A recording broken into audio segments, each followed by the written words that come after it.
जागर जनस्थान मीडिया, उत्तर महाराष्ट्रातील एक अग्रगण्य वृत्तवाहिनी, वृत्तपत्र आपल्या सेवेत. सांस्कृतिक, शैक्षणिक, सहकार, कृषी, कला, क्रीडा सर्वच क्षेत्रातील घटकांचा न्याय हक्कासाठी, जनजागृतीसाठी आम्ही घेऊन येत आहोत जागर जनस्थान ही आपल्या हक्काची वृत्तवाहिनी, वृत्तपत्र. Social media, print media, electronic media अशा सर्व माध्यमातून पोहोचवणार सर्वसामान्यांचा आवाज. उत्तर महाराष्ट्रातील जनतेच्या हक्काची एकमेव वृत्तवाहिनी जागर जनस्थान. जागर जनतेचा, जनतेसाठी सर्वसामान्यांच्या हक्काचा आवाज, जागर जनस्थान.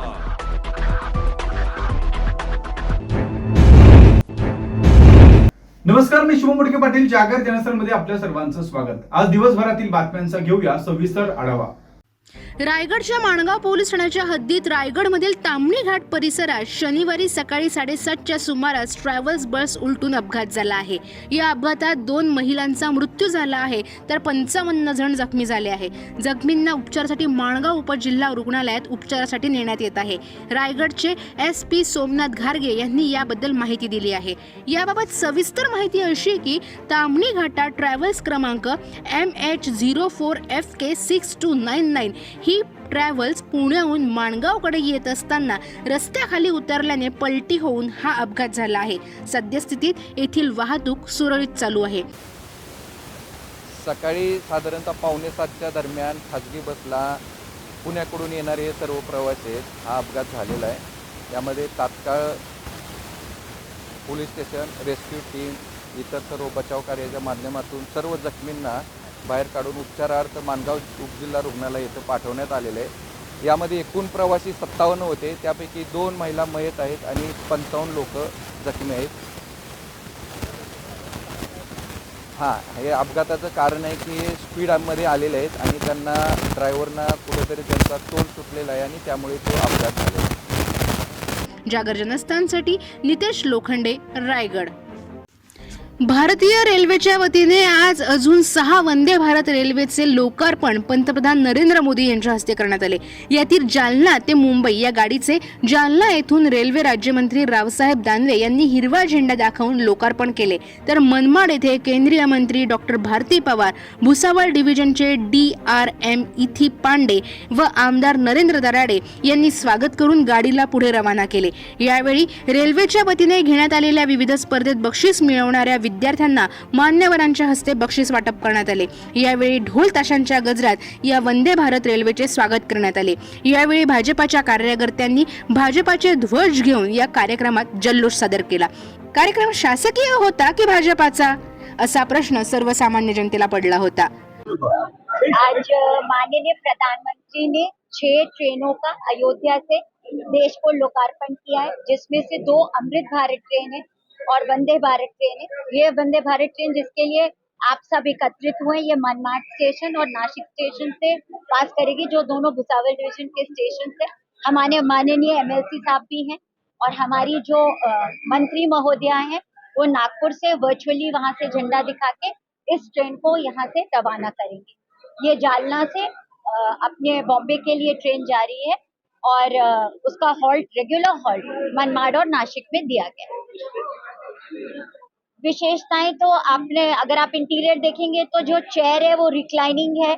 टॉयलेट्स को भी बहुत मॉडर्न बनाया गया है. ऑटोमेटिक वाटर आता है, अपने आप बंद हो जाता है.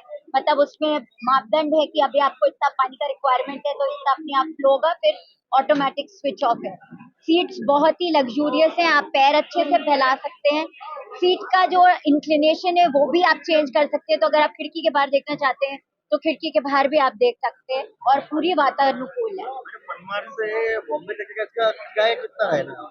मनमाड से बॉम्बे तक का इसका किराया अलग अलग श्रेणी का अलग अलग किराया है.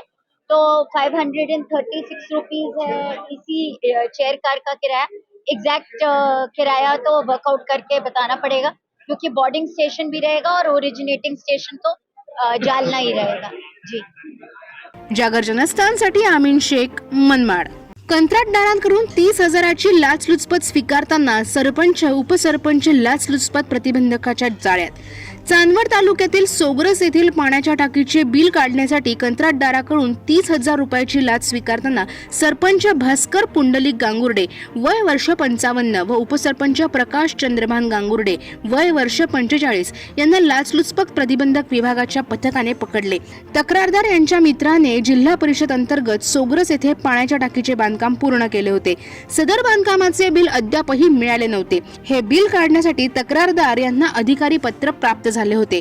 पाण्याच्या टाकीचे बांधकामाचे बिल मंजूर करण्यासाठी ग्रामपंचायतीच्या हस्तांतर पत्रावर सही करण्यासाठी सरपंच व उपसरपंच यांनी कंत्राटदाराकडे 50,000 रुपयाची मागणी केली होती.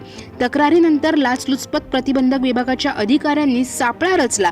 सरपंच उपसरपंच यांनी सही करून पाठवण्यासाठी पंचनामात तक्रारदार यांच्याकडे 50,000 रुपयाची लाच मागणी करून तडजोडी आणि ते 30,000 रुपयाच्या लाच रक्कम स्वीकारण्याची मागणी करून ती पंचनाम्यात स्वीकारली व ती स्वीकारत असताना लाचलुचपत प्रतिबंधक विभागाच्या अधिकाऱ्यांनी त्यांना रंगेहात पकडले. जागर जनस्थानसाठी देवीदास जाधव, चांदवड. अहमदनगर जिल्ह्यातील राहुरीच्या MIDC जवळ एक जड वाहन अचानक फेल झाल्याने वाहतुकीची तब्बल 2 ते 3 तास वाहतूक कोंडी झाली होती. तांत्रिक बिघाड झालेले हे वाहन बाजूला करून दिले तरीही अगोदरची वाहने रस्त्यावर कोंडीत अडकल्याने संपूर्ण रस्ता चक्काजाम झाला होता. ऐन शनिवारी सुट्टीच्या दिवशीच प्रवाशांना मनस्ताप सहन करण्याची वेळ आली. याच रस्त्यावर नगर मनमाड राज्य महामार्गाचे रस्ता दुरुस्तीचे काम सुरू आहे. रस्ता जाम असल्याने वाहनधारकांनी काम सुरू असलेल्या कच्च्या रस्त्यावरून आपली वाहने घुसवून रस्ता कोंडीत धरला.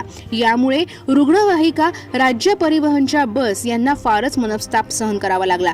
रस्ता अगोदरच दुरुस्त केला असता तर आम्हाला या त्रासातून जावं लागलं नसतं, अशा संतप्त भावना प्रवाशांकडून ऐकायला मिळाल्या. आजच्या या परिस्थितीतून तरी प्रशासनाने शिकवण घेण्याची मागणी परिसरातील तसंच बाहेरील प्रवाशांनी व्यक्त केली. काही अनुसूचित घटना घडू नये म्हणून पोलीस कर्मचारी कोळगे यांनी पोलीस निरीक्षक संजय सोनवणे यांच्या मार्गदर्शनाखाली चोख बंदोबस्तही ठेवला होता. जागर जनस्थानसाठी राजेंद्र साळवे, राहुरी. सातपूर पोलीस ठाणे हद्दीत दिनांक 21 डिसेंबर रोजी संतोष मेडिकल स्टोअरमधून ओप्पो A77 हा मोबाईल चोरी झाल्याची तक्रार सातपूर पोलीस ठाण्यात करण्यात आली होती. तक्रार दाखल होताच सातपूर पोलीस ठाण्याचे वरिष्ठ पोलीस निरीक्षक पंकज भालेराव यांच्या मार्गदर्शनाखाली तपास पथकाचे टीम लीडर सागर गुंजाळ यांनी तपास चक्र फिरवत मोबाईल चोराला अवघ्या 1 तासाच्या आत पकडले आहे. संबंधित चोराला मोबाईल मालक रामचंद्र कुशवाहा यांना सातपूर पोलीस ठाण्यात बोलवून मोबाईल त्यांच्या स्वाधीन केला. या धडाकेबाज कारवाईमुळे सातपूर पोलीस ठाणे हद्दीत चोरट्यांनी सातपूर पोलिसांचा चांगलाच धसका घेतलेला दिसतोय. या मोबाईल चोरीच्या घटनेत पोलीस कर्मचारी सागर गुंजाळ यांनी लढवलेल्या शक्कलबाबत सर्वत्र कौतुक होत आहे. तसंच त्यांच्याबरोबर या कारवाईत दीपक खरपडे, भूषण शेजवळ, योगेश गायकवाड यांनी देखील अथक परिश्रम घेतले आहेत. अवघ्या 1 तासामध्ये चोरी गेलेला मोबाईल मिळाल्यानंतर रामचंद्र कुशावह यांनी सातपूर पोलिसांचे आभार मानले आहे. जागर जनस्थानसाठी दीपक नवसे, नाशिक रोड. माता जोगेश्वरी पाणी वापर संस्था दुगलगाव व बोगटे या संस्थेस मंजूर पाणी कोठा न मिळाल्यामुळे येथील शेतकऱ्यांना पालखेड डावा कालवा विभाग येवला येथील कार्यालयासमोर उपोषण सुरू केले आहे. सदरची संस्था 4 क्रमांक 45-4L या ठिकाणी असून या संस्थेचे 350 सभासद आहे. एकूण 1100 हेक्टर क्षेत्र या चारणीच्या पाण्यावर अवलंबून आहे. मात्र पारखेड कालवा विभागाच्या चुकीच्या नियोजनामुळे सदरचे पाणी आम्हाला पूर्णतः मिळाले नाही आहे. त्यामुळे 50% सभासद हे पाण्यापासून वंचित राहत आहे. या नियोजनानुसार आम्हाला पाणी मिळावे याकरता सर्व शेतकऱ्यांना उपोषण सुरू केलं आहे. नाही कोणाच्या बापाचं, पाणी आमच्या हक्काचं, नाही कोणाच्या बापाचं, पाणी आमच्या हक्काचं, नाही कोणाच्या बापाचं, पाणी आमच्या हक्काचं, नाही कोणाच्या बापाचं, पाणी आमच्या हक्काचं, नाही कोणाच्या बापाचं, पाणी आमच्या हक्काचं, नाही कोणाच्या बापाचं, पाणी हे मिळालंच पाहिजे. पाणी आमच्या हक्काचं, नाही कोणाच्या बापाचं, पाणी आमच्या हक्काचं, नाही कोणाच्या बापाचं, पाणी हे मिळालंच पाहिजे. कोण म्हणतं मिळालंच पाहिजे, पाणी हे मिळालंच पाहिजे. पाणी आमच्या हक्काचं, नाही कोणाच्या बापाचं, पाणी आमच्या हक्काचं, नाही कोणाच्या बापाचं, पाणी हे मिळालंच पाहिजे. मी माता जोगेश्वरी पाणी वापर संस्था आम्ही सर्व शेतकरी सभासद इथं या पालखेडच्या कार्यालयासमोर आज सकाळपासून आम्हाला जे आमच्या पाणी वापर संस्थेला जे पाणी मिळालं ते एकदम कमी प्रमाणात मिळालं, त्याच्या निषेधार्थ आम्ही आज सकाळपासून इथं उपोषण करत आहोत. आणि आज हे सर्व शेतकरी आम्ही पाणी कमी मिळालं म्हणून आम्ही इथं रात्री पण मुक्काम करणार आहोत. आणि आम्हाला जोपर्यंत आमच्या हक्काचं पाणी मिळत नाही तोपर्यंत आम्ही हे उपोषण सोडणार नाही. आम्हाला आमचा जो कोटा होता त्या साहेबांचं म्हणणं आहे का त्या कोट्याच्या व्यतिरिक्त तुम्हाला पाणी दिलं, ते पाणी आम्हाला मिळालेलं नाही. जे पाणी आम्हाला दिलं होतं ते पाणी फक्त खूप कमी गेजने होतं. आणि साहेबांनी फक्त दिवस सांगताय का तुम्हाला इतके दिवस दिले, 2.5 दिवस दिले, 3 दिवस दिले, पण आम्हाला ते आमच्या जेवढं गेज आवश्यक गेज आहे ते गेज आम्हाला मिळालेलं नाही आहे. आणि यांनी सांगितलं आम्हाला का 24 तारखेला तुम्हाला पाणी दिलं. 24/12/2023 यांनी 12:30 वाजता पाणी दिल्याचं यांच्याकडं नोंद आहे. आणि त्या नोंदीवर ही ज्यावेळेस सही घेतली जाते ती सही यांनी डुप्लिकेट केलेली आहे, यांच्या माणसांनी डुप्लिकेट केलेली आहे. त्याचासुद्धा आम्ही निषेध करतो. आणि या सर्वांचं आम्ही यांच्यावर गुन्हे दाखल करणार आहे. ॲक्च्युली आम्हाला 25 तारखेला पाणी मिळालेलं आहे आणि यांनी 24 तास अगोदर पाणी मिळालं. 24 तास पाणी आम्हाला अगोदर दाखवलेलं आहे, ते पाणी आम्हाला मिळालेलं नाही. ते पाणी आमचं कुठं गेलं हे आमच्या यांच्यावर आरोप आहे आणि आम्ही त्या आरोपाचं खंडन करतो. या प्रसंगी बोगटे व दुगालगाव येथील शेतकरी मोठ्या संख्येने यावेळी उपस्थित होते. जागर जनस्थानसाठी सचिन वखारे, येवला. कसगाव तालुका भडगाव या ठिकाणी अंगणवाडी कर्मचारी यांनी आपल्या प्रलंबित मागण्यांसाठी 17 डिसेंबरपासून बेमुदत संप पुकारला आहे. सदर संपात कसगाव ग्रामपंचायत व सरपंच, उपसरपंच, ग्रामपंचायत सदस्य यांनी जाहीर पाठिंबा दिला आहे. तर अंगणवाडी सेविका, मदतनीस आणि मिनी अंगणवाडी सेविका यांच्या मागण्या शासनानं लवकरात लवकर पूर्ण करावे अशी मागणी आता जोर धरू लागली आहे. यावेळी सर्व अंगणवाडी कर्मचारी, अंगणवाडी सेविका, कसगाव ग्रामपंचायतचे कर्मचारी व ग्रामसेवक यावेळी उपस्थित होते. अंगणवाडी कर्मचारी संघटनेचा संप आमचा 7 डिसेंबर 2023 पासून सुरू आहे. शासनाने आमच्या मागण्या अजून मान्य केलेल्या नाही. वरून शासन आमच्या लहान मुलांचा, बालकांचा आहार ग्रामपंचायतीमार्फत वाटप करण्याचं सांगतायत. तर सर्व ग्रामपंचायत, सरपंच, ग्रामसेवक यांचा आमच्या संपाला पाठिंबा आहे असं त्यांनी आम्हाला पत्र दिलेलं आहे. पंचायतीने आमच्या संपाला पाठिंबा दिलेला आहे. सरपंच, ग्रामसेवक यांनी दिलेला आहे. ग्रामपंचायत कर्मचारी. अंगणवाडी कर्मचाऱ्यांच्या संपास कसगाव ग्रामपंचायतचा देखील पाठिंबा यावेळी पाहायला मिळाला. जागर जनस्थानसाठी आमीन पिंजारी, कसगाव तालुका भडगाव. पाचोरा भडगाव मतदारसंघात अनेक ठिकाणी कार्यकर्ते आणि पदाधिकारी यांनी शिवसेना ठाकरे गटाच्या नेत्या वैशाली सूर्यवंशी यांच्या नेतृत्वावर विश्वास ठेवून शिवसेना ठाकरे गटात प्रवेश केला.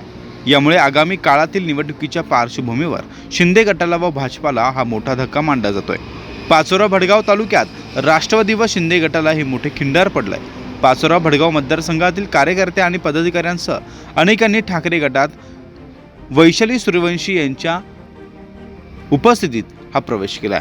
यावेळी अनेक ठिकाणी मोठ्या संख्येने हे कार्यकर्ते मुंबई येथील मातोश्री या ठिकाणी उद्धव ठाकरे यांच्या उपस्थितीमध्ये हा प्रवेश सोहळा संपन्न झाला आहे.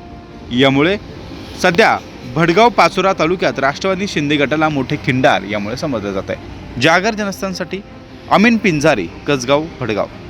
सिन्नर येथील माळेगाव औद्योगिक वसाहतीत काचेच्या बाटल्या बनवणाऱ्या हिंदुस्तान नॅशनल ग्लास या कंपनीच्या फेनिक्स प्लांटच्या भट्टी लीक होऊन मोठा स्फोट होऊन भीषण आग लागली आहे. ही घटना रात्री शुक्रवारी 7:45 वाजेच्या सुमारास घडली आहे. कंपनी व्यवस्थापनानं प्रसंगावधान राखत दुसऱ्या शिफ्टमध्ये विविध प्लांटमध्ये काम करणाऱ्या 200हून अधिक कामगारांना सुरक्षित बाहेर काढलं. त्यामुळे कुठल्याही प्रकारे जीवितहानी या ठिकाणी झाली नाही आहे. या आगीत 650 टन क्षमतेची ही भट्टी संपूर्ण जळून खाक झाली आहे. काचेच्या बाटल्या बनवण्यासाठी वापरला जाणारा कच्चा माल तयार करण्यासाठी या भट्टीचा वापर केला जातो. याच भट्टीमध्ये गळती होऊन भीषण आग लागली. भट्टीपासून सुमारे 500 मीटर अंतरावर असलेल्या LPN डिझेल तसेच फर्निश ऑइलचे मोठमोठे टँक होते. सुदैवाने ही आग लागल्यानंतर त्या टाक्यांपर्यंत ही आग पोहोचली नाही, नाहीतर ही मोठी दुर्घटना या ठिकाणी घडली असती. सिन्नर नगरपालिका, सिन्नर MIDC, नाशिक महानगरपालिका, अग्निशमक, त्याचबरोबर पिंपळगाव, बसवंत तसेच सायखडा येथील अग्निशमक दलाच्या गाड्या रात्री या ठिकाणी दाखल झाल्या आणि तात्काळ या ठिकाणी आग विझवण्याचं काम युद्धपातळीवर सुरू झालं होतं. रात्री 12 वाजेनंतर आग आटोक्यात आली. या आगीत कोट्यवधी रुपयांचं नुकसान झाल्याचा अंदाज आहे. या घटनेची माहिती समजताच MIDC पोलीस स्टेशन पोलीस निरीक्षक श्याम निकम यांनी कर्मचाऱ्यांसह घटनास्थळी येऊन पाहणी केली. रात्री उशिरा जिल्हाधिकारी जलज शर्मा यांनी देखील घटनास्थळी येऊन भेट घेतली आहे. या आगीमुळे कंपनीतील पूर्ण प्लांट हा उद्ध्वस्त झाला असून कंपनी पुन्हा चालू होती की नाही याची धास्ती कामगारांमध्ये आहे। यापूर्वी देखील या कंपनीला 2दा अशीच आग लागली आहे, तेव्हाही कोट्यवधींचं नुकसान झाल्याची माहिती या निमित्तानं समोर येते। जागर जनस्थानसाठी कैलास नवले, सिन्नर। या बातम्यांचा घेऊया छोटासा ब्रेक। बघत राहा जागर जनस्थान। अडवतकर ज्वेलर्स म्हणजे आपल्या विश्वासाचं प्रतीक। अडवतकर ज्वेलर्स घेऊन आलंय आपल्यासाठी खास ऑफर। सोने आणि चांदीच्या खरेदीवर हमखास ऑफर फक्त अडवतकर ज्वेलर्स या ठिकाणी। तर वाट कसली बघताय, नक्की भेट द्या अडवतकर ज्वेलर्सला। आमचा पत्ता अडवतकर ज्वेलर्स, अगोरा कमर्शियल कॉम्प्लेक्स कॉर्नर, नाशिक 2। अधिक माहितीसाठी संपर्क क्रमांक 0253 25 78 544। आमचा मोबाईल नंबर 92 25 12 0 344। तर बघताय काय, नक्की अवश्य एकदा भेट द्या फक्त आपल्या अडवतकर ज्वेलर्सला। अडवतकर ज्वेलर्स म्हणजे आपल्या विश्वासाचं प्रतीक। ब्रेक नंतर आपल्या सर्वांचं पुन्हा एकदा स्वागत। वळूया पुढील बातम्यांकडे। आशा कर्मचारी व गटप्रवर्तक्या येत्या 12 जानेवारीपासून पुन्हा संपावर जाणार असल्याचे चांदवड येथील गटविकास अधिकारी सौ स्नेहा लाड यांना निवेदन दिले। राज्यासह जिल्ह्यातील आशा व गटप्रवर्तक यांच्या मागणीबाबत बैठक घेऊन निर्णय घेण्यात आला, मात्र शासनाने अद्यापही याबाबतचे शासन आदेश निर्माण केलेले नाहीत। त्यामुळे आक्रमक झालेल्या महाराष्ट्र राज्य आरोग्य खाते गटप्रवर्तक संघटनेने पुन्हा संपाचे हत्यार उपसले आहे। मंजूर केलेल्या मागण्यांचे शासन निर्णय 12 जानेवारी 2024 पूर्वी काढावा, अन्यथा 12 जानेवारीपासून राज्यातील सर्व आशा स्वयंसेविका व गटप्रवर्तक राज्य बेमुदत संपावर जातील। तसंच 29 डिसेंबर 2023 पासून आशा व गटप्रवर्तक यांचा ऑनलाईन कामावर देखील बहिष्कार असल्याचं त्यांनी सांगितलं। आमच्या मागण्या: दिवाळी भेट 2000 रुपये, दिवाळीपूर्वी देण्यात येणाऱ्या आशा सेविकांचा मोबदल्यात 7000ची वाढ, गटप्रवर्तकांच्या मोबदल्यात 600-200 रुपयांची वाढ, संप काळातील मोबदला देण्यात येईल असे आश्वासन देण्यात आले होते, त्यापूर्वीही हे केलेले नाही। या संदर्भात जिल्हा महिला सरचिटणीस सुवर्णा मेतकर यांनी यावेळी चांदवड येथील अधिकारी यांना निवेदन देताना सांगितले। यावेळी सुवर्णा मेतकर, सुनीता गांगुर्डे, वैशाली दशपुत्रे, निर्मला पठाडे, हेमांगी जोशी, शमा शहा, प्रमिला राजगुरू, मंदा क्षीरसागर, वंदना कोतवाल, सदक सय्यद, तमन्ना शेख, संगीता कोठावदे, रेखा बोरसे, अलका माळी, जयश्री सोनवणे, सुनीता जाधव, संगीता क्षत्रिय, रुपाली आहेर, अंजली बनकर, अनिता बनकर, सीमा बागुल, सुवर्णा जाधव, माया बेडवे, दीपाली पाडवे, कावेरी गांगुर्डे इत्यादी उपस्थित होते। अशा गटप्रवर्तक चांदवड तालुका आज या ठिकाणी पंचायत समिती चांदवड येथे आज आम्ही आमच्या ऑनलाईन कामावर बहिष्कार टाकण्यासाठी आलेलो आहेत। बहिष्कार टाकण्याचं कारण एकच आहे का आम्ही 18/10/2023 रोजी बेमुदत संपावर गेलो होतो। संप काळामध्ये आम्हाला मंत्रालयामधून सूचना मिळाल्या का 1/11/2023 रोजी या संदर्भामध्ये आमची मीटिंग लावली होती। ज्या आमच्या मागण्या होत्या, ज्या रास्त मागण्या होत्या, त्या मागण्यांसाठी 1/11/2023 रोजी मुंबई मंत्रालयामध्ये तानाजी सावंत आरोग्यमंत्री साहेब यांनी आमची एक मीटिंग आयोजित केली होती कृती समितीच्या बैठकीमध्ये त्यांनी आमच्या आशाताईंना 7000 रुपयाची वाढ दिलेली आहे आणि गटप्रवर्तकांना ही 10,000 रुपयाची वाढ दिली आहे आणि 3 ते 4 महिन्यामध्ये अशा गटप्रवर्तकांना हे शासकीय सेवेमध्ये सामावून घेण्यासाठी NRHMमध्ये सामावून घेण्यासाठी आम्ही फाईल पुढे प्रस्ताव मांडू अशा आम्हाला त्यांनी घोषणा देऊन त्या ठिकाणी आमची मानधनवाढीची घोषणा त्या ठिकाणी जाहीर केली होती। पण मानधनवाढीची घोषणा ही फक्त तोंडी झालेली आहे, लेखी स्वरूपामध्ये आम्हाला कोणत्याही प्रकारच्या ठिकाणी GR हा आम्हाला मंजूर झालेला नाही आहे। जोपर्यंत आमचा GR निघत नाही आहे तोपर्यंत आज आम्ही 29/12/2023 या रोजी आज आम्ही ऑनलाईन कामावर बहिष्कार टाकत आहोत आणि येणाऱ्या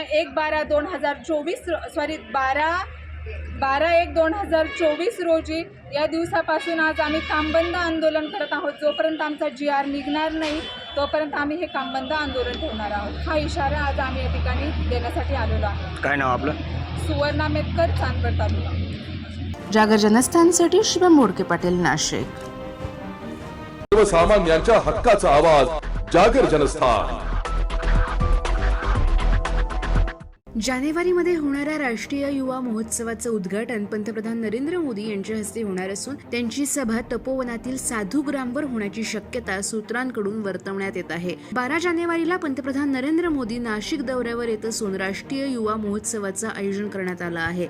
12 ते 16 जानेवारी या दरम्यान हा महोत्सव आयोजित करण्यात येणार आहे. या पार्श्वभूमीवर केंद्र व राज्य शासनाच्या पथकाने नाशिकमध्ये कार्यक्रमाच्या जागेची पाहणी केली.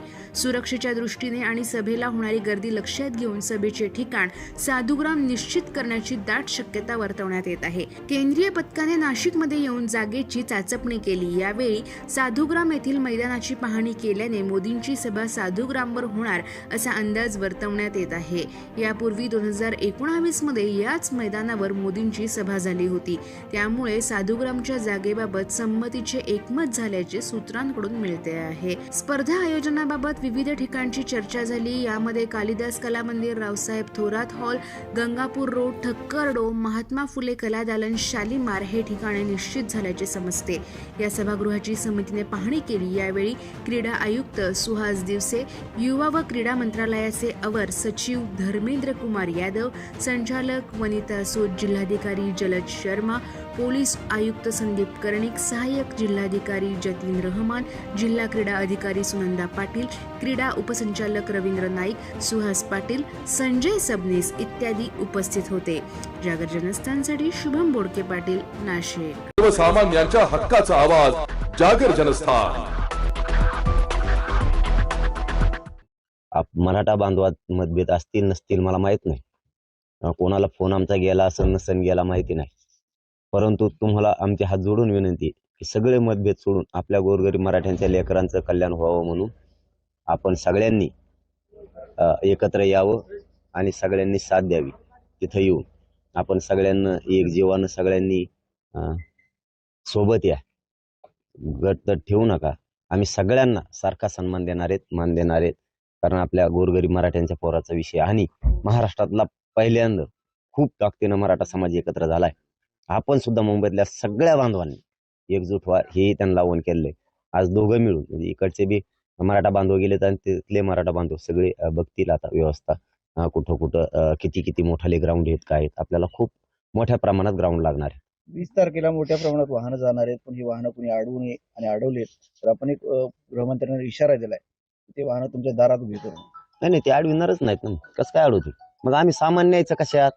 आता आम्हाला जेवायचं सामान न्यायचंय, आम्हाला कपडे न्यायचे, नातराय पांघरायचं न्यायचंय, आम्हाला त्याच्यामध्ये सगळ्या वस्तू न्यायच्यात ना. आंघोळीच्या काही बकेट राहणार, काही पाण्याचे राहणार, काही बॅरे टिपड राहतील. हे कशात न्यायचे मग डोक्यावर आमच्या? मग आम्हाला जर तिथं रावठी नाही, आमच्या डोक्यावरती ऊन आहे, आमच्या डोक्यावरती रात्री थंडी आहे, मग याच्यासाठी आम्हाला आमचं ट्रॅक्टर असलं तर ट्रॉली लागणार आहे. ट्रॉलीत ह्या वस्तू ठेवायला लागणार आहेत. पाऊस आला तर आम्ही त्या ट्रॉलीमध्ये झोपायची वस्तू होईल. आम्हाला कोणी घर देणार आहे का तिथं? आम्हाला कोणी घर देणार का तिथं? नाही देणार. कारण इतके लोक देणार, पण इतके कोण? इतक्यांना कुठं जागा आहे? करोडोत लोक आहेत. मग तुम्ही जर आमचे ट्रॅक्टर अडविणार, त्यांच्यावर गुन्हे दाखल करणार किंवा मग गाड्या अडविणार आणि त्या ट्रॅक्टरवाल्याला जप्ती म्हणणार, तुम्ही आडवावर कसं काय अडवितात ती बघतो मी. एका ट्रॅक्टरवाल्यांनी घाबरण्याचं कारण नाही. कारण ते आपल्या संरक्षणासाठी, दैनंदिन जीवनाचे गरजा भागवण्यासाठी, आपलं पोट भरण्याच्या साधनं त्याच्यात आहेत, अन्न धान्य सगळं. आणि तुम्ही ते ट्रॅक्टर अडवणार. कसं काय अडवता तुम्ही? कोण जप्त करतं बघूया. कोण? सगळ्या मराठा बांधवांना विनंती, कोणी घाबरण्याचं काही कारण नाही. आपण काय त्याच्यात दगड घेऊन नाही चाललो, आपण त्याच्यात अन्नधान्य घेऊन चाललो. सगळ्या समाजाचं आपल्या सगळ्यांना आवश्यक लागतंय त्या वस्तू घेऊन चाललो. काय घाबरण्याचं कारण नाही. कोणाचं जप्त होणार नाही, काय होणार नाही, काय काळजी करू नका. जर अडवलेच आणि असा काही प्रयोग केला तर देवेंद्र फडणवीस साहेब, गृहमंत्री साहेबांच्या दारातच सगळेजण जाऊन बसू. सगळेचे सगळे, नागपूरच्या बी त्यांच्या घरी आणि मुंबईच्या बी घरी. देवेंद्र फडणवीस साहेबांच्या दारात बसायचं, उठायचंच नाही. मग करोडोच्या संख्येने त्यांच्या दारात जाऊन बसायचं. आडवा तुम्ही कसे गुन्हे दाखल करताय बघूया. कोणाला काही घाबरण्याची गरज नाही. तयारीला लागा. मागं पुढं कोणी बघू नका. काय होत नाही, गुन्हे झाले तरी काय होत नाही, गुन्हे हो द्या जातीसाठी. शिंदे समिती जी आहे ती आज मुख्यमंत्र्यांची एक बैठक होणार आहे, यावर तुम्हाला काय वाटतं? आज मुख्यमंत्री आणि शिंदे समितीची बैठक. आम्ही परवाच मुख्यमंत्री साहेबाला सांगितलं होतं की मराठवाड्यात प्रचंड कमी नोंदी सापडल्यात काही जातीवादी अधिकाऱ्यांमुळे. त्यांनी निरंकास अहवाल दिला की सापडतच नाहीत म्हणून. तर पुन्हा एकदा मराठवाड्यात आपण नोंदी शोधाव्यात.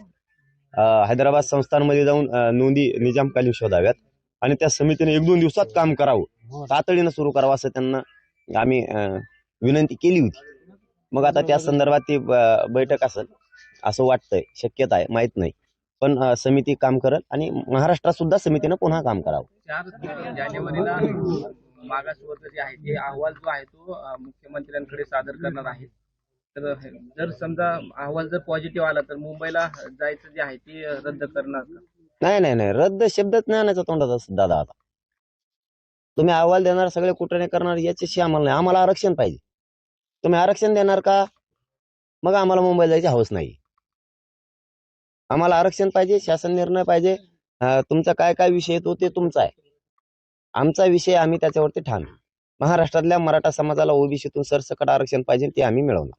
त्याच्यासाठी मुंबईला जाणार. 20 जानेवारीला आम्ही इथून जाणार म्हणजे जाणार. जायला जेवढे दिवस लागतील तेवढे, पण त्या दिशेने चाललोय आम्ही. कोणत्या?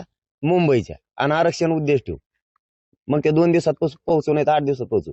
आणि नुसतेच 4 दिवसात पोहोचायचं, रात्रंदिवस पोहोचायचं. आणि लोकांचं दुखायला लागलं तिथे ऍडमिट करायचे का? लोकांची काळजी करायला लागेल ना. लोकांची काळजी करायला लागेल. त्याच्यामुळं लोकांच्या सोयीनुसार 20ला आम्ही मुंबईकडे निघतो. आरक्षण घेऊन वापस येणार. त्यांच्या सोयीनुसार चालावं लागणार आहे, त्यांच्या सोयीनुसार थांबावं लागणार आहे आणि त्यांच्या सोयीनुसार पुढची वाटचाल करावी लागणार आहे. पण शब्द आहे, 20 जानेवारीला मराठे मुंबईकडे निघणार, येताना आरक्षण घेऊन येणार. दिवस किती लागो. शंभूराज देसाई असं म्हणाले की मनोज जरांगे पाटील यांनी संयमानं घ्यावे आणि जे क्युरिटी पिटिशन दाखल झालंय त्या सुनावणीमध्ये कोणते मुद्दे मांडायचे हे सरकारसोबत चर्चा करावी किंवा सोबत दिलेले अहवाल व्हीसीद्वारे आपण बोलू शकतो. नाही ठीक आहे ना, ते जवळचे तेव्हा बघू. काय म्हणले तर देसाई साहेब. परंतु आम्ही मुंबईला येणार आहेत आणि संयम आहे, शांत आहेत आम्ही. संयम नसतं तर 6 महिने वेळ सरकारला आम्ही दिलाच नसतं. संयमाचे पात्र मुंबईला यायला आता मराठा घरातला एक बी थांबू शकत नाही. अख्ख्या घरातल्या मराठ्यांनी तयारी सुरू केल्या. स्वतःच्या पोराला नाही द्यायचं म्हणून घरी बसून काय करणार लोक? घरी नाही बसत. घरी बसले पोराचं वाटलं झालं. मराठे पडले बाहेर, मराठे पडलेच बाहेर. काहींची अर्धवट तयाऱ्यात, काहींच्या पुऱ्या होत्या ना. आता आणखीन दिवस आता देत. तुम्ही बघा तयारी तर बघा कशी होती. कुठलं मैदान निश्चित होऊ शकेल म्हणजे काही निरोप तुमच्या सिस्टम मंडळाचा काही निरोप आला म्हणजे कुठं करण्याची तुमची तरी इच्छा आहे? सुद्धा पाहणी केली तुमच्या सिस्टम. शिवाजी पार्क. तसं पाहिलं तर मुंबईतले सगळेच ग्राउंड लागणार आहेत आम्हाला, जवळपास सगळेच. कारण आता एवढा 2-3 कोटी समाज बसायचा आहे, हे चॅलेंज आहे. सरकारची जबाबदारी आम्हाला व्यवस्था करून द्यावी. नाही दिली तर आम्हाला तर बसावंच लागणार, आम्ही बसणार आहे. जरांगे पाटील, ज्याप्रमाणे तुम्ही मुंबईकडे जाणार आहेत 20 किंवा 26 जानेवारी रोजी, त्याचप्रमाणे किसान युनियन देखील देशभर असेच करणार आहे. काय वाटतं, हा योगायोग आहे की असंतोषातून उफडलेली रणनीती म्हणायला लागलेली? नाही तर कोणत्या दिवशी पोहोचतो हे सांगता येणार नाही. 20ला मात्र गाव सोडणार आहे. लोकांची फजिती. किसान युनियन पण असंच करणार आहे. आता त्यांचं मला माहित नाही ना. ज्यांचं अधिकृत माहिती घेतो मी, ते काय करणार आहेत काय नाही, अधिकृत माहिती नाही त्याच्यावर बोलू नये. परंतु आमच्याबद्दल आम्ही असं सांगतो की 20 जानेवारीला आम्ही गाव सोडणार आहे. दिशा मुंबईची आहे आणि ध्येय आरक्षणाचं. आम्ही त्या दिशेने चाललोय. दिवस मात्र 5 आहेत का 6 आहेत का 8 आहेत हे सांगता येणार नाहीत. कारण माझ्या चालणाऱ्या लोकांची सुद्धा फजिती नाही झाली पाहिजे. त्यांना नुसतं पळवायचं, रात्रंदिवस पाय सुजले, दुखणे आले, तिथे नेऊन ऍडमिट करायचं का त्यांना मुंबईत नेऊन? सगळे सुरक्षित राहिले पाहिजे. सगळ्या समाजाच्या हिशोबानं सगळ्याला चालावं लागणार आहे. पोरांना पळता येतंय म्हणून ते पळणार, जोरात चालणार. आणि वयोवृद्ध त्यांचा विचार नाही करायचा, मुलांचा विचार नाही करायचा. तारीख म्हणजे एखादी समजा अमुक तारखेला पोहोचणार आहेत, तिथे गेल्या का वाटप आहे का आरक्षणाची? मग जायच्या आधी हुकन नाही ना. कसं असतं मग तेच वाहनं पळले असते आम्ही डायरेक्ट. मग ते 21ला जाऊ शकतो सकाळी आम्ही तिथं. 20ला इथून वाहनात बसायचं, 21ला सकाळी हजर. त्यात आहे का 21ला वाटप हे आरक्षणाची? आम्ही त्या दिशेनं चाललोय. 1-2 दिवस मागं पुढे होऊ शकतं, पण लोकांच्या हिशोबाने चालायला लागणार आहे आम्हाला. लोक काय ते नेऊन ऍडमिट नाही करायचे. लोकांच्या जीवाची काळजी आम्हाला घ्यायची. हा सगळा दौरा पायी असेल का अधून मधून रात्रीचा वेळी वगैरे असं वाहन होऊ शकल ना? नाही, पायी शब्द दिला पायी. हो, पायी शब्द दिला पायी. सगळा मराठा समाज पायी चालत. आरक्षण कायमचं जाहीर करावं. तर एकदा अंतरवाली सोडली विषय संपला. मुंबईत जाणार म्हणजे जाणार. या 20 तारखेला घोषणेनंतर तुम्ही मुख्यमंत्र्यांशी काही बोलणं झाले का तुमचं? मुख्यमंत्र्यांनी काय आवाहन केलं होतं का तुम्हाला? किती वेळा बोलणं झाले या गोष्टीनंतर? नाही, त्यांचा परवा फोन आला होता, तब्येतीची फक्त विचारपूस करायला कशी आहे काय बस. 20 आणि तारखेला आम्ही ते समितीचा विषय त्यांना सांगितला की समितीने काम केलं पाहिजे. महाजन साहेबांना सुद्धा सांगितलं की समितीनं काम मराठवाड्यात वाढवलं पाहिजे आणि महाराष्ट्रात सुद्धा वाढवलं पाहिजे. गुन्ह्यांच्या बाबतही आम्ही त्यांना महाजन साहेबाला सांगितलेलं होतं की तुम्ही घेतो म्हणून आणखीन काय प्रकारे लक्षात यायला. आणि नोटिशीचा विषय सुद्धा त्यांना सांगितला होता, पण मला वाटतं नोटिशीचा विषय थांबलेला दिसतोय असा अंदाजा आहे. कारण ते वाहनं शांततेत जाणार आहेत आणि खाण्यापिण्याचं धान्य घेऊन जाणार आहेत. म्हणून सरकारला त्याच्यावरती काही ॲक्शन नाही करता येणार, कारण ते काय दगड घेऊन नाही चालले त्या ट्राल्यात. म्हणून ते थांबलंय. आणि मराठा समाजाला विनंती, आपण काय दगड घेऊन नाही चाललो. ट्राल्या घ्या, आपलं संरक्षण होणार. रात्री पाऊस आला, दिवसा पाऊस आला, ऊन लागायला लागलं, आपल्याला बसता येईल, जेवता येईल, परत खाली बसता येईल. खाली जर ओलं असलं, चिखल असलं तर आपल्या वाहनात आपल्याला झोपता येईल. त्यामुळे ते घ्या, त्यात काय दगड नाही. सरकार काय अडवणार नाही, काय करणार नाही. आणि जप्ती केली तर फडणवीस साहेबाच्या घरी जाऊन बसू सगळेजण. 20 तारखेला मराठा समाज मुंबईला आंदोलन करण्यासाठी जात आहे. दरम्यान ओबीसीच्या नेत्यांनीही मुंबईमध्ये आंदोलनासाठी परवानगी मागितली आहे. त्याच दरम्यान नाही, त्यांचं नाही मला माहिती. ज्याला अधिकारी त्यांच्याबद्दल आम्हाला नाही माहिती. त्यांनी 2-3 दिवस झाले भुजबळांचं काही स्टेटमेंट जाऊन दे बाबा त्याचं. सर्वसामान्यांच्या हक्काचा आवाज जागर जनस्थान. ते जे बोलताय ते कोण आहे? त्यांना अधिकार आहे? त्यांच्याकडे काय पॉवर ऑफ अटर्नी आहे? नाना पटोले असलेल्या राज्याचे. आम्ही मुळात राज्यातच बोलत नाही आहोत ना. आमची जी चर्चा सुरू आहे काँग्रेस बरोबर.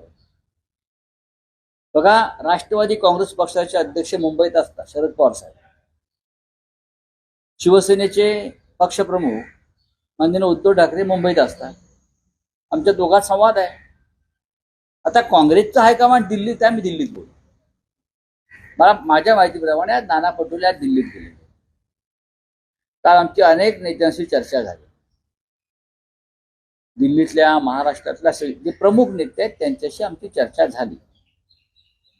आणि आमची भूमिका स्पष्ट आहे. आणि ही काय आजच बोलतो असं नाही ना. की आज बोलतोय का की आम्ही 23 जागांवर लढलो होतो, आम्ही 18 जागा जिंकल्या होत्या. संभाजीनगरची जागा फार थोड्या फरकाने आम्ही हरलो, म्हणजे 19. बरोबर. शिरूरची जागा आम्ही लढलो, तिथे आता राष्ट्रवादी काँग्रेस पक्षाचे खासदार आहेत. जिंकलेल्या जागांवर बोलायचं नाही, चर्चा करायची नाही, हे धोरण ठरलंय.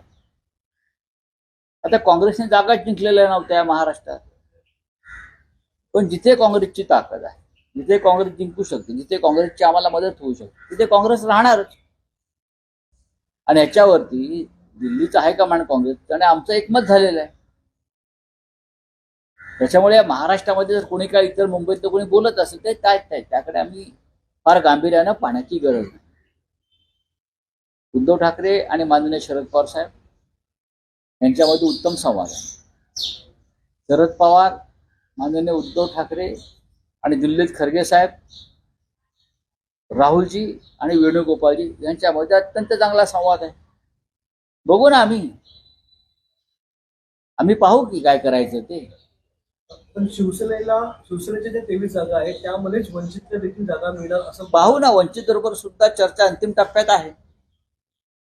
माझं असं म्हणणं आहे किंवा माझ्या पक्षाचं असं म्हणणं आहे, उद्धव ठाकरे साहेबांचं म्हणणं आहे, माननीय शरद पवारांचं असं म्हणणं आहे की वंचित आघाडीचा जो फोर्स आहे तो आपल्याबरोबर घ्यायला हवा. त्याच्याविषयी कोणाच्या मनात शंका असण्याचं कारण नाही. काँग्रेसने सुद्धा त्याला सहमती दिली आहे दिल्लीतल्या नेत्यांनी. आणि मी वारंवार सांगतो की प्रकाश आंबेडकरजी यांचं नेतृत्व या महाराष्ट्रामध्ये आहे आणि त्यांची भूमिका या देशातून हुकुमशाही कायमची नष्ट करावी या पद्धतीची आहे. डॉक्टर बाबासाहेब आंबेडकरांचीच भूमिका ते मांडतात. आम्ही सगळे डॉक्टर आंबेडकरांची भूमिका मांडतो. त्याच्यामध्ये मतभेद असण्याचं कारण नाही. या क्षणी तरी आम्ही एकत्र सगळे चर्चा. या बातम्यांचा घेऊया छोटासा ब्रेक. बघत राहा जागर जनस्थान. अडवतकर ज्वेलर्स म्हणजे आपल्या विश्वासाचं प्रतीक. अडवतकर ज्वेलर्स घेऊन आलंय आपल्यासाठी खास ऑफर. सोने आणि चांदीच्या खरेदीवर हमखास ऑफर फक्त अडवतकर ज्वेलर्स या ठिकाणी. तर वाट कसली बघताय, नक्की भेट द्या अडवतकर ज्वेलर्सला. आमचा पत्ता अडवतकर ज्वेलर्स, अगोरा कमर्शियल कॉम्प्लेक्स कॉर्नर, नाशिक 2. अधिक माहितीसाठी संपर्क क्रमांक 0253 25 78 544. आमचा मोबाईल नंबर 92 25 12 0 344. तर बघताय काय, नक्की अवश्य एकदा भेट द्या फक्त आपल्या अडवतकर ज्वेलर्सला. अडवतकर ज्वेलर्स म्हणजे आपल्या विश्वासाचं प्रतीक. ब्रेक नंतर आपल्या सर्वांचं पुन्हा एकदा स्वागत. वळूया पुढील बातम्यांकडे. सर्वसामान्यांच्या हक्काचा आवाज, जागर जनस्थान.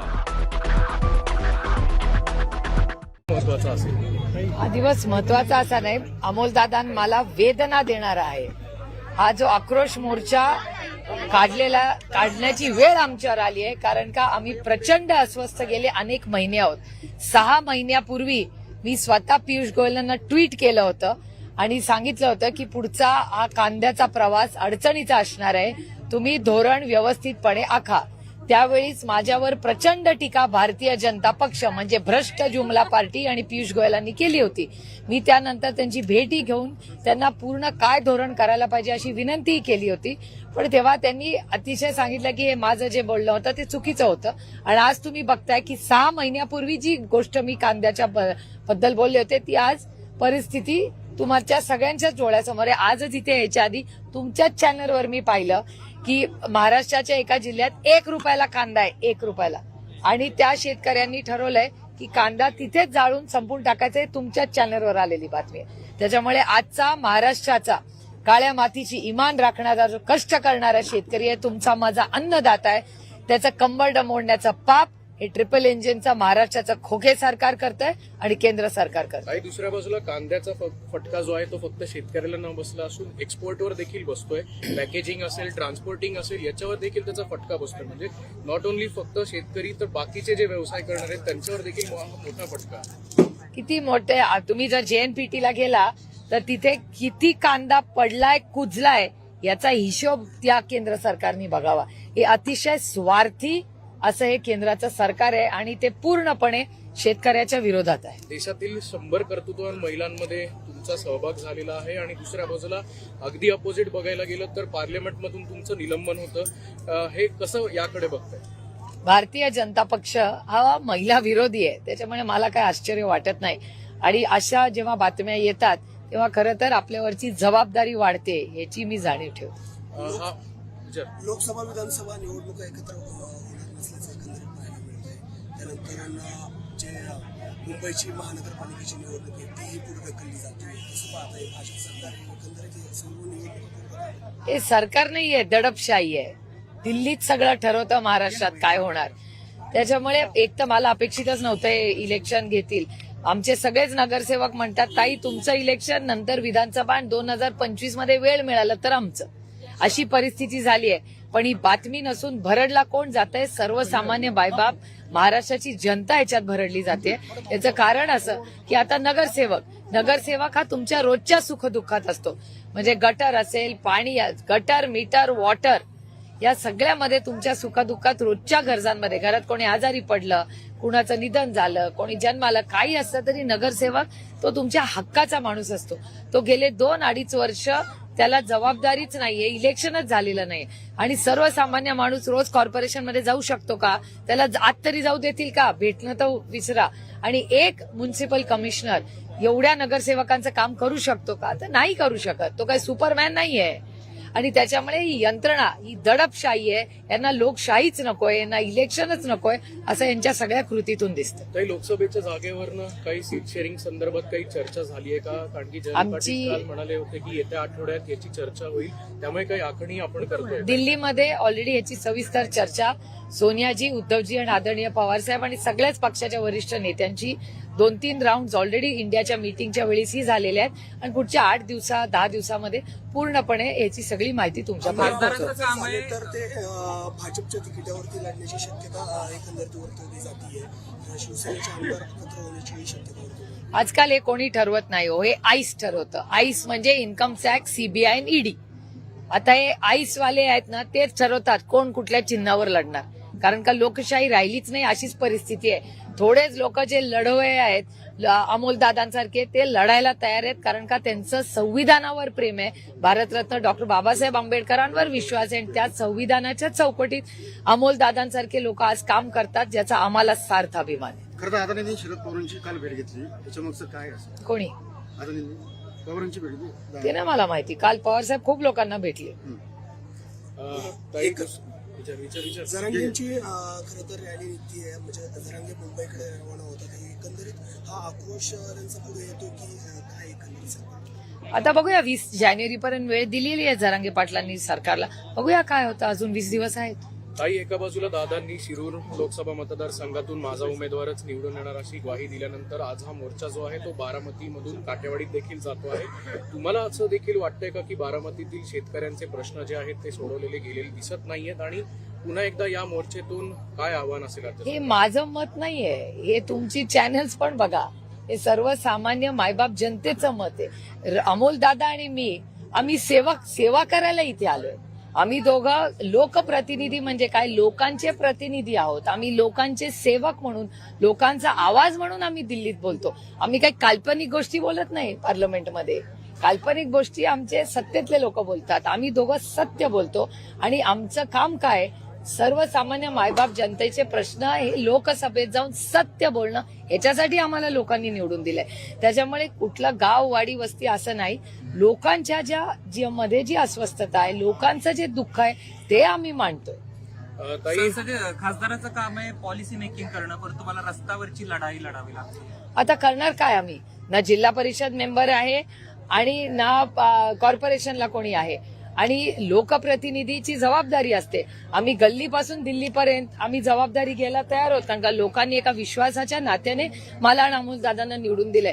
त्याच्यामुळे आम्ही सतरंजी पण उचलायला तयार आहोत आणि पार्लमेंटमध्ये सत्याचा झेंडाही फडकवण्याची ताकद ही आमच्यामध्ये आहे. काही पुण्यात वारजे भागात म्हणजे ज्या ठिकाणी बारामती लोकसभा मतदारसंघ जातो त्याच ठिकाणी गाड्यांची तोडफोड असेल किंवा पुणे शहरात अनेक वेळा कोयत्यांचे हल्ले आता पुन्हा एकदा डोकं वर काढू लागलेले आहेत.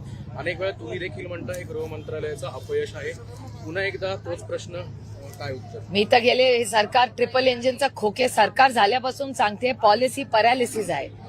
महाराष्ट्रात एवढा क्राईम कधी नव्हता. आणि असं कसं होतं की योगायोग असेल आणि डेटा वाईज आपण चर्चा करूया. जेव्हा जेव्हा देवेंद्रजी गृहमंत्री होतात तेव्हा या राज्यातला क्राईम कसा वाढतो, आणि हे मी माझ्या काल्पनिक कथा नाहीये, तुमच्या चॅनलचा डेटा वाचून सांगा. नागपूरमध्ये मागच्या आठवड्यात झालेली घटना, पुण्यात होलेली कोयता गँग, आमच्या काळात कधी कोयता गँग होती का? गाड्या फोडण्याची ज्या पद्धतीने होत आहे, अर्थातच हे गृहमंत्रालयाचा फेलियर आहे. जेव्हा मी देवेंद्रजींचा राजीनामा ह्याच्यासाठीच मागते, कारण का देवेंद्रजी जे आधीचे 5 वर्षाचे देवेंद्रजी होते ते आता दुर्दैवाने राहिले नाहीत. त्यांना अधिकारी किती देतात? ते कर्तृत्ववान महाराष्ट्रातला नेता मोठा झाला, मुख्यमंत्री होता, त्याचा तुम्ही उपमुख्यमंत्री केला.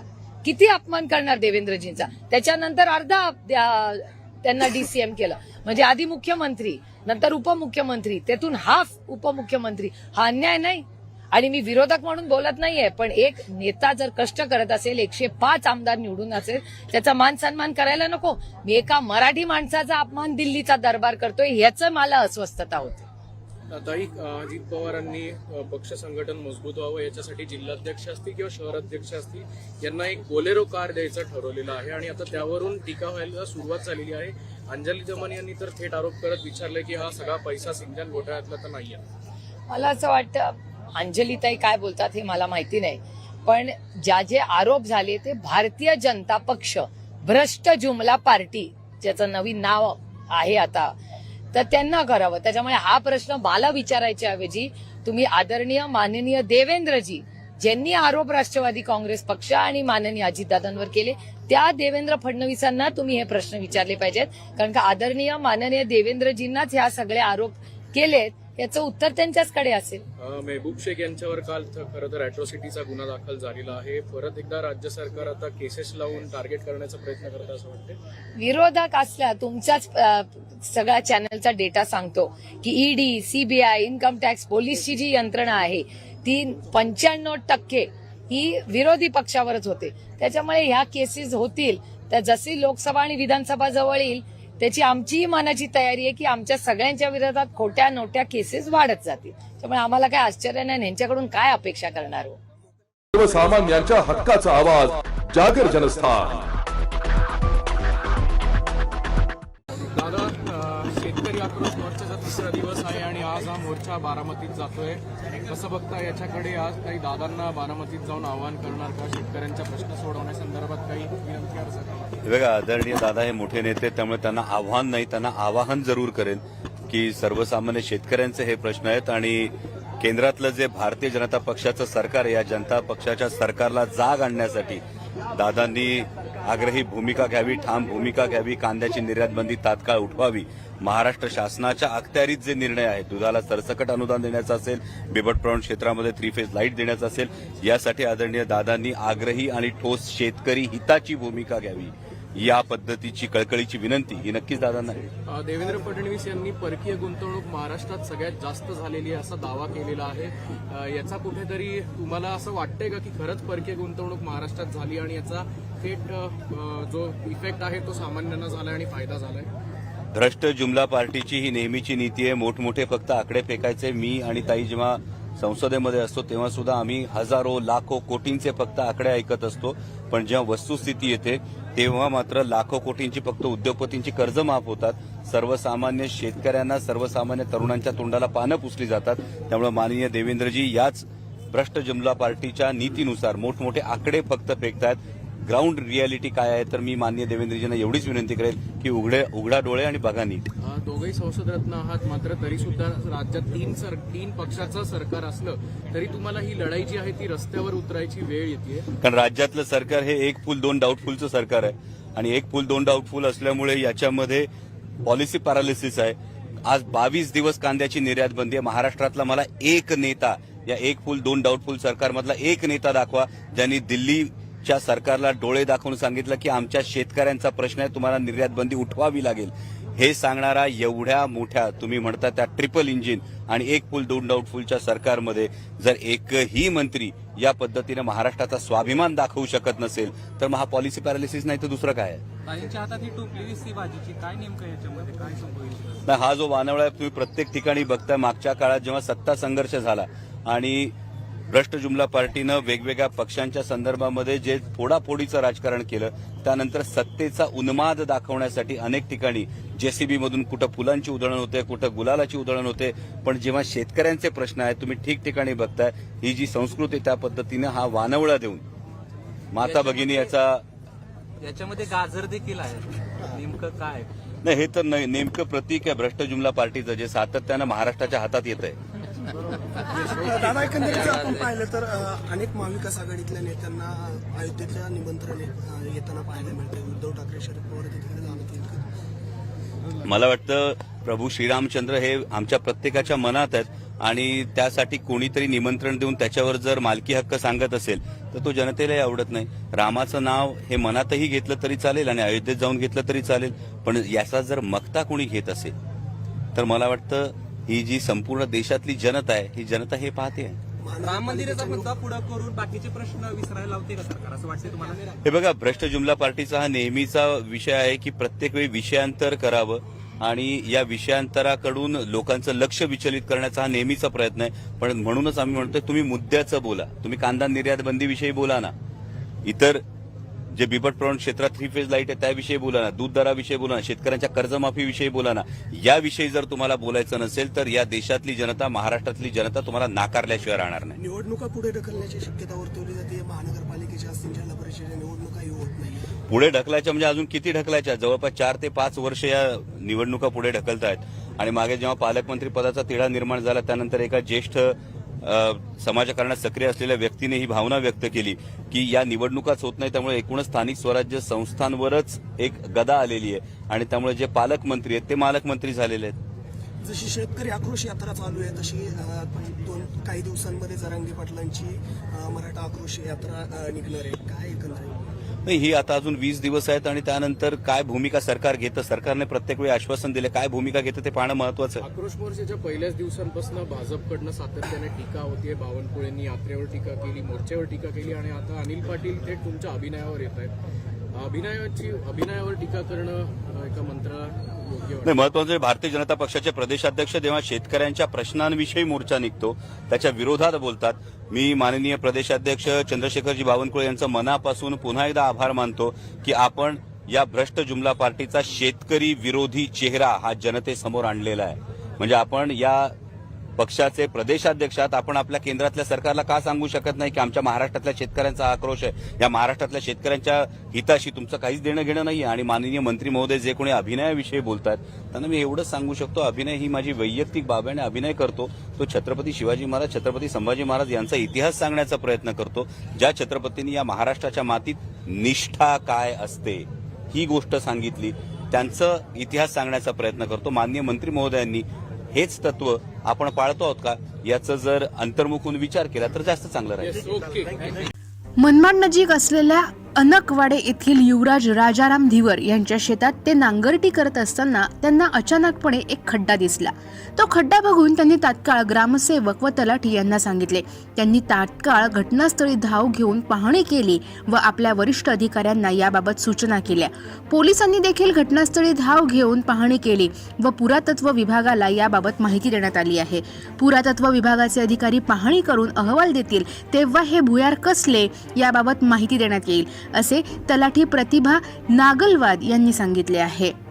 पूर्वी धान्य किंवा इतर मौल्यवान वस्तू सुरक्षित राहण्यासाठी अशा प्रकारे भुयारं करून त्या ठिकाणी या वस्तू ठेवण्यात येत होत्या. याशिवाय या शेताच्या अगदी बाजूला अंकाई किल्ला आहे. कदाचित या किल्ल्यावर जाण्या येण्यासाठी या भुयाराचा वापर केला जात असेल असेही काही जुन्या नागरिकांनी सांगितले आहे. मात्र हे काय आहे हे आता पुरातत्व विभागाचे अधिकारी येऊन सांगतील. हेही तितकंच खरं. मौजे अनकवाडे येथील शेतकरी राजाराम नारायण धिवर यांच्या शेतीमध्ये नांगरणी करत असताना एक खड्डा पडलेला दिसून आलेला होता आणि त्यांनी मला फोन करून कळवलं होतं. तसं आम्ही वरिष्ठ कार्यालयाला कळविण्यात आलेलं आहे आणि पुरातत्व विभागाचे जे काही अधिकारी असतील ते येऊन पाहणी करणार आहेत. काय वाटतं मॅडम, पाहून काय वाटतं, काय असावं? पुरातन काळातील एखादा भुयार वगैरे मध्ये असू शकतो, तसं आपल्याला काही सांगता येणार नाही. संबंधित विभागाचे अधिकारी येऊन आपल्याला माहिती देतील. सदर जागेचा रिपोर्ट वरिष्ठ कार्यालयात कळविण्यात आला आहे. युवराज राजाराम धिवर, राहणार अनकवाडे, तालुका नांदगाव.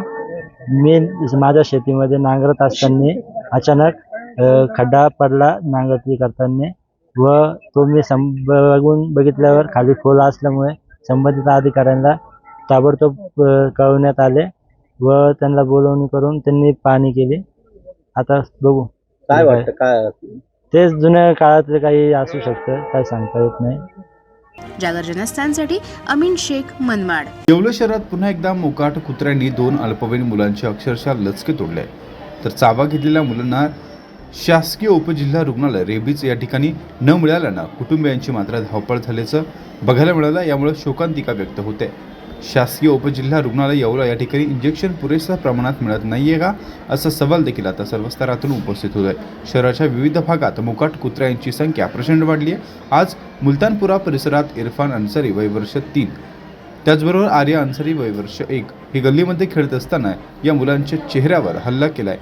मात्र या मुलांचे जबडे देखील पूर्णपणे फाटले. कुत्र्यानं चावा घेतल्यानंतर शहरातील नागरिकांना तालुक्यातील ग्रामीण रुग्णालयात उपचारासाठी जावं लागतं. मग तेथील उपजिल्हा रुग्णालय केवळ शोभेची वस्तू आहे का? रुग्णांना रेबीज का मिळत नाही? रेबीजचा पुरेसा साठा उपलब्ध होत नाही का असा सवाल आता विविध स्तरातून उपस्थित केला जातोय.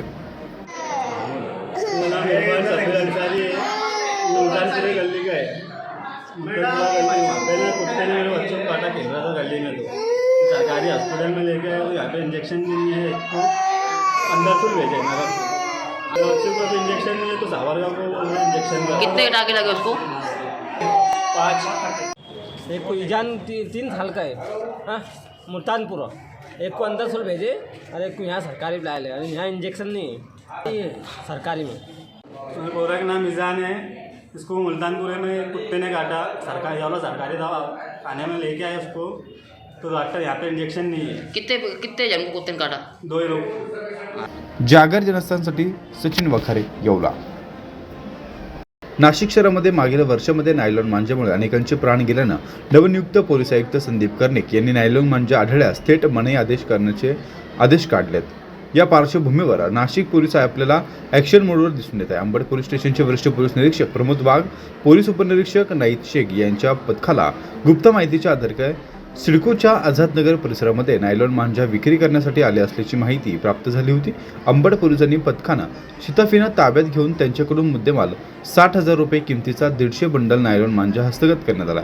सदर आरोपी नामे फिरोज शेख राहणार नाशिक, IPC 188 तसेच पर्यावरण संरक्षण अधिनियम कलम 515 याप्रमाणे गुन्हा दाखल करण्यात आला आहे. प्रतिबंधक कारवाई संदर्भात ही प्रतिबंधक कारवाई करण्याचे आदेश यावेळी पोलीस आयुक्तांनी काढण्यात आले होते. मात्र नाशिक शहरामध्ये आता सध्या मांजा विक्री करणाऱ्यांवर थेट कडक कारवाईचे आदेश पोलीस आयुक्तांनी दिल्याचं पाहायला मिळत आहे.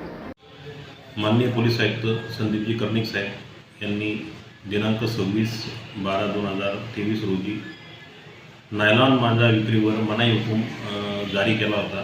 त्या अनुषंगाने माननीय पोलीस आयुक्त सो त्याचप्रमाणे उपविभागीय आमचे शेखर देशमुख साहेब आणि आमच्या अंबड विभागाच्या झोंटू मॅडम यांच्या मार्गदर्शनाखाली अंबड पोलीस स्टेशनचे गुन्हे शोध पथकाने 150 नायलॉन चे गट्टू पकडलेले आहेत. त्याची साधारणतः किंमत 60,000 आहे.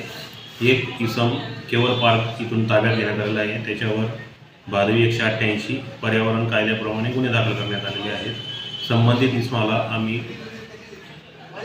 संक्रांतच्या पिरियडमध्ये 144 CRPC प्रमाणे तडीपार देखील करणार आहोत.